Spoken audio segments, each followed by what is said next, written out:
لله نحمده ونستعينه ونستغفره ونؤمن به ونتوكل عليه ونعوذ بالله من شرور أنفسنا ومن سيئات أعمالنا من يهده الله فلا مضل له ومن يضلله فلا هادي له ونشهد أن لا إله إلا الله وحده لا شريك له ونشهد أن محمدا عبده ورسوله فقد قال الله تبارك وتعالى في القرآن المجيد والفرقان الحميد أعوذ بالله من الشيطان الرجيم بسم الله الرحمن الرحيم إنا أنزلناه في ليلة القدر وما أدراك ما ليلة القدر ليلة القدر خير من 1000 شهر تنزل الملائكة والروح فيها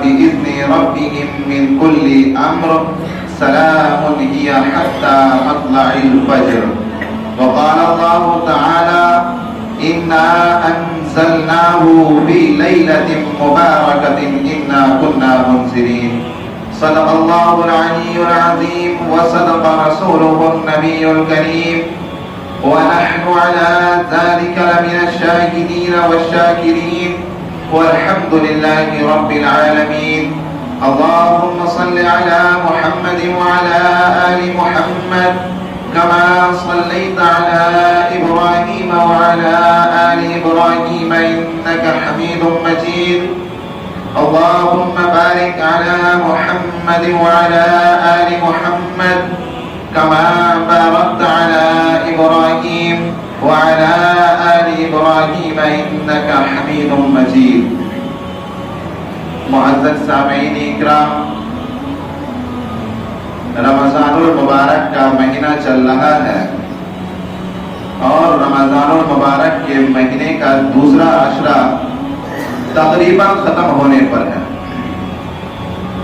اللہ تبارک و تعالی کا نظام ہے کہ اللہ تبارک و تعالی نے جو دنیا میں کم و بیش 18,000 مخلوقات کو پیدا کیا، اس میں سب کا ہر ایک مقام سب ایک برابر نہیں۔ اللہ تبارک و تعالی نے ہر ایک کے اوپر ایک کو فضیلت بخشی۔ جیسے ہم دیکھ لیں کہ پوری 18,000 مخلوقات میں اللہ تبارک و تعالی نے انسانوں کو اشرف المخلوقات بنایا، یعنی تمام مخلوق پر فضیلت بخشی۔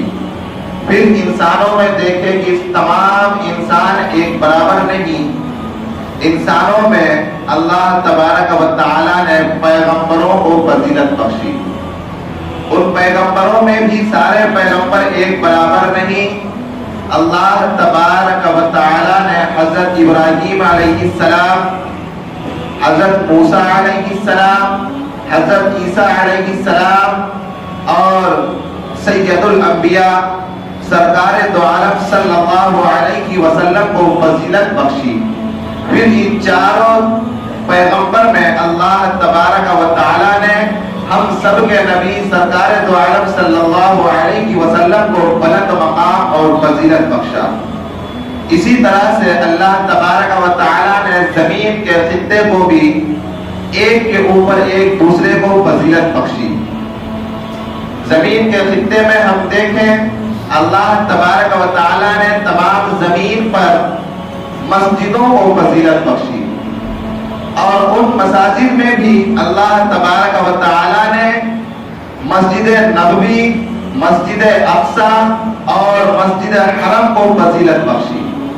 اور ان 3 مساجدوں میں بھی اللہ تبارک و تعالی نے سب سے زیادہ فضیلت و مقام مسجد حرام کو بخشا، جس میں نبی کونین صلی اللہ علیہ وسلم نے ارشاد فرمایا کہ جو میری مسجد، جس سے مراد مسجد حرام جہاں کعبۃ اللہ ہے، جس میں کوئی بندہ ایک وقت کی نماز اگر ادا کرتا ہے تو 1,00,000 نمازوں کا ثواب ملتا ہے۔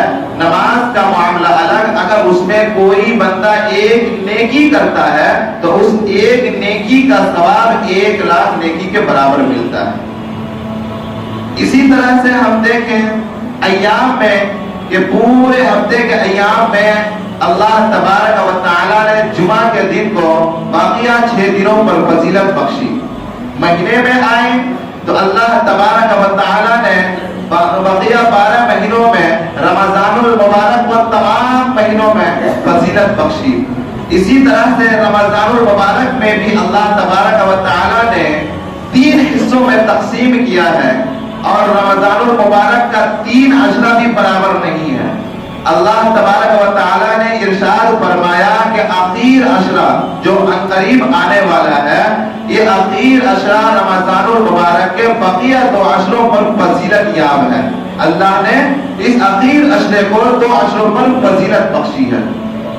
اسی لیے نبی کونین صلی اللہ علیہ وسلم کا معمول یہ تھا کہ جب آخر عشرہ آتا تو اللہ تبارک و تعالیٰ کے نبی سرکار دو عالم صلی اللہ علیہ وسلم اما عائشہ صدیقہ رضی اللہ تعالی عنہ بیان فرماتی ہے کہ وہ کمر بند ٹائٹ کر لیتے تھے، یعنی کمر مضبوط کر لیتے تھے، اور پورے عشرے یعنی 10 دن عبادت میں اور زیادتی فرماتے تھے، اور عبادت میں زیادہ اپنے آپ کو مشغول کر دیتے تھے، یعنی کہ یہ 10 دن صرف اور صرف خالص اللہ کی عبادت کے لیے وقف کر دیتے تھے۔ اور قرآن کریم میں اللہ تبارک و تعالیٰ نے فرمایا اِنَّا أَنزَلْنَاهُ فِي لَيْلَةِ الْقَدْرِ وَمَا أَدْرَاكَ مَا لَيْلَةُ الْقَدْرِ لَيْلَةُ الْقَدْرِ خَيْرٌ مِنَ أَلْفِ شَهْرٍ، کہ ان 10 دنوں میں، اب ان 10 دنوں میں بھی اللہ تبارک و تعالیٰ نے تمام راتوں کو برابر نہیں رکھا۔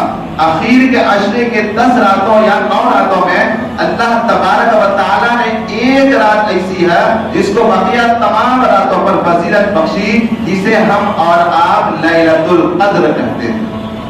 یہ لیلۃ القدر تمام راتوں پر فضیلت والی رات ہے۔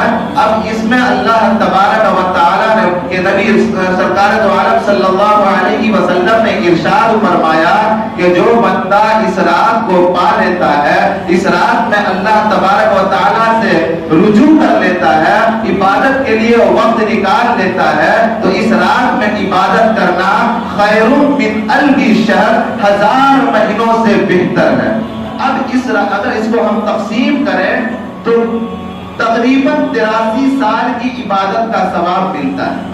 ایک رات میں اللہ تبارک و تعالیٰ نے یہ پیکج ہمیں دیا، یہ آفر ہمیں دیا کہ اس رات کو اگر ہم پا لیتے ہیں تو اللہ تبارک و تعالیٰ ہمیں 83 سال عبادت کا ثواب عطا فرماتے ہیں۔ اور یہ کیوں اللہ نے عطا فرمایا؟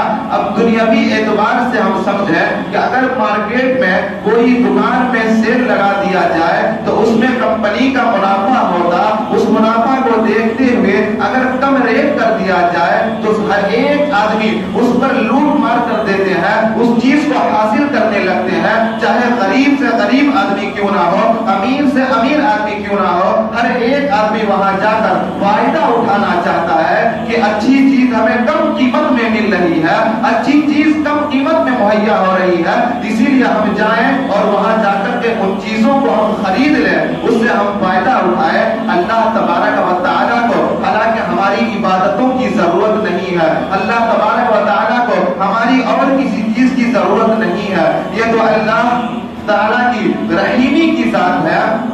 اللہ تعالیٰ غفور الرحیم ہے، اللہ تعالیٰ اپنے بندوں سے بے انتہا محبت فرماتا ہے، اسی لیے اللہ تبارک و تعالیٰ نے یہ آفر اپنے بندوں کو مہیا کیا، یہ پیکج اپنے بندوں کو دیا کہ میرے بندے پورے سال تو نے مسجد سے دوری بنائی رکھا، پورے سال تو سجدہ ریز نہیں کیا، آجا میں تجھے آفر دیتا ہوں کہ رمضان المبارک کا مہینہ چل رہا ہے، اور رمضان المبارک کا مہینہ کے ساتھ ساتھ رمضان المبارک کا آخر عشرہ چل رہا ہے، جس میں اللہ تبارک و تعالیٰ اپنے بندے کو جہنم سے خلاصی فرماتے ہیں۔ اب اللہ ایسے دور میں اس رمضان المبارک کے فضیلت والے مہینے میں اور فضیلت والے عشرے میں اپنے بندے کو توفیق دے رہے ہیں، یہ آفر دے رہے ہیں کہ آجا، اب تو آجا، اور آ کر کر کے مسجد میں آ جا، میرے رجوع میں آ جا، میرے بارگاہ میں آ جا، آ کر کے توبہ کر لے، میں تیری پچھلے تمام گناہوں کو معاف کر دوں گا۔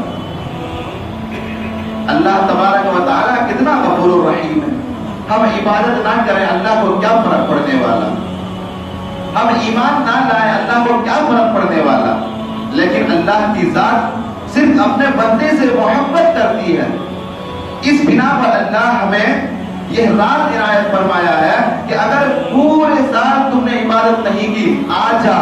اور ہم اور آپ زیادہ کے چکر میں رکھتے ہیں کہ زیادہ ہمیں نصیب ہو جائے، کم وقت میں زیادہ چیز ہمیں حاصل ہو جائے۔ اللہ نے کہا آ جا، اتنا زیادہ دوں گا، اتنے قلیل وقت میں اتنا زیادہ عطا کر دوں گا کہ پوری دنیا میں کوئی تجھے اتنا عطا کرنے والا نہیں۔ صرف ایک رات تم عبادت کر لے، اللہ تجھے 83 سال عبادتوں کا ثواب دے گا۔ نہ جانے ہماری زندگی 83 سال پہنچے کہ نہ پہنچے، کس کو معلوم ہماری زندگی کب ختم ہو جائے، لیکن ہماری زندگی 40-50 سال میں ختم ہو رہی ہے۔ اللہ تبارک و تعالی ہمیں 83 سال کی عبادتوں کا ثواب عطا فرمائے۔ اگر کسی بندے کو 2 لیلۃ القدر نصیب ہو گئی زندگی میں، اب ذرا سوچیے کہ ڈبل 83 166 سال کی عبادت کا ثواب ملے گا۔ ہماری عمر اتنی لمبی نہیں جاتی، لیکن اللہ عنایت کر رہا، ثواب عطا کر رہا۔ اسی لیے نبی کونین صلی اللہ علیہ وسلم نے اس رات کے بارے میں واضح نہیں فرمایا، اس رات کو پوشیدہ رکھا گیا۔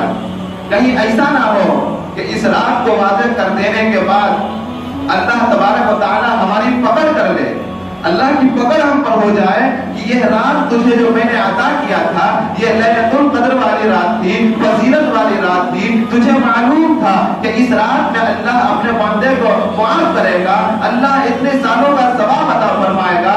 اگر ہم غلطی سے بھی اس رات میں ضائع کر دیتے، اس رات کو کھو دیتے، تو اللہ ہماری پکڑ فرماتا کہ تم نے جان بوجھ کر اس راتوں کو ایسے ہی صرف کر دیا، ایسے ہی ضائع کر دیا، تم نے اس رات کی ناقدری کی، اللہ ہماری پکڑ فرماتا۔ لیکن قربان چاہیے نبی کونین صلی اللہ علیہ وسلم کی ذات پر کہ انہوں نے اس رات کو واضح نہیں فرمایا، انہوں نے فرمایا کہ آخر کے عشرے کے تاک راتوں میں، آخر عشرے کے تاک راتوں میں لیلۃ القدر کو تلاش کرو۔ ممکن ہے، امید ہے کہ جو آخر عشرے میں اس رات کو تلاش کرے اسے یہ رات مل جائے، اور جس کو یہ رات مل گئی اس کی بگڑی بن گئی، اس کی زندگی بھی سنور جائے گی۔ اب ذرا سوچئے کہ اگر ہم سے ایک رات غفلت میں یا کسی وجہ سے چھوٹ جائے، اگر ایک رات ہم سے چھوٹ جائے تو ہمارے اندر یہ بات ہو کہ ہو سکتا ہے کہ یہ لیلۃ القدر نہ ہو، اب شب 23 ہو، شب 25 ہو،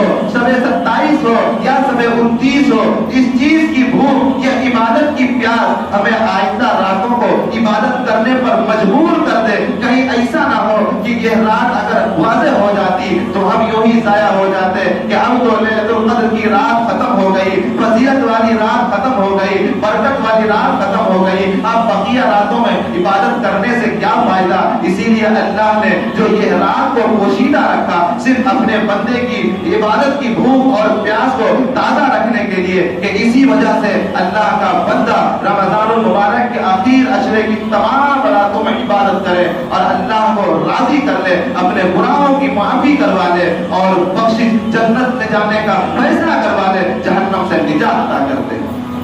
اور اسی رات میں، اسی عشرے میں ایک اور عبادت ہے جو نبی کونین صلی اللہ علیہ وسلم نے خود بھی اخیر کے زندگی میں کثرت سے کیا، جسے ہم اور آپ اعتکاف کرتے ہیں، اعتکاف کرتے ہیں۔ اور اعتکاف بھی ایک ایسی عبادت ہے جس میں بندہ 24 گھنٹہ عبادت میں شمار ہوتا ہے۔